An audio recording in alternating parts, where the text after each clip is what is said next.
अस्सलामुअलैकुम नाज़रीन, इस वक्त मकामी होटल में एक खूबसूरत तकरीब में मौजूद हूँ, जहाँ पर मेरे साथ मौजूद है राजा नजाबत हुसैन, जो कि बानी चेयरमैन है जम्मू कश्मीर तहरीक हक़ हुदरादियत इंटरनेशनल के।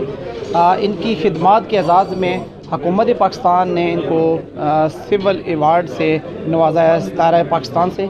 तो आज इनके एजाज़ में एक खूबसूरत तकरीब जो है रखी गई थी। तो अभी इस वक्त मेरे साथ मौजूद हैं राजा नजाबत हुसैन से बात करते हैं, इस हवाले से वो क्या कहते हैं। अस्सलाम वालेकुम। अस्सलाम।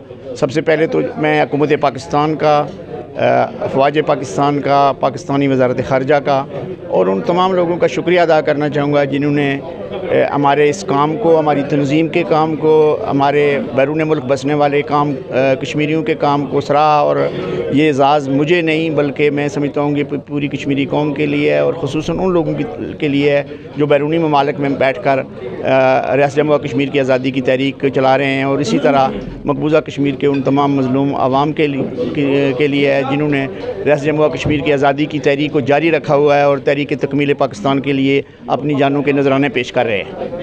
राय साहब, इस हवाले से आप मकबूजा कश्मीर में जो इस वक्त सूरत हाल है उस पर आप क्या कहना चाहेंगे? जो इंटरनेशनल सतह पर भी जो कश्मीर की आज़ादी के लिए आवाज़ बुलंद की जा रही है, तो मौजूदा सूरत हाल में आप क्या कहेंगे?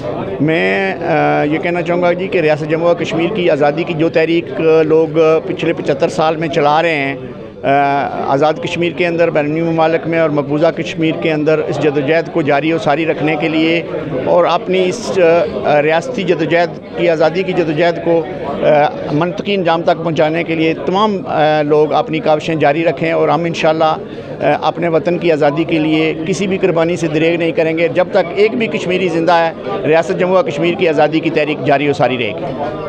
जी बिल्कुल, राजा नजाबत साहब ऐसा मौजूद थे और इनको जो सिविल एवार्ड सितारा पाकिस्तान से नवाजा गया। आज इनके एजाज़ में तकरीब रखी गई थी। इनका कहना ये है कि पूरी दुनिया में बसने वाले जो कश्मीरी है वो तहरीक आज़ादी कश्मीर के लिए अपनी जद्दोजहद जारी रखेंगे। इजाज़त दीजिए, अल्लाह हाफ़िज़।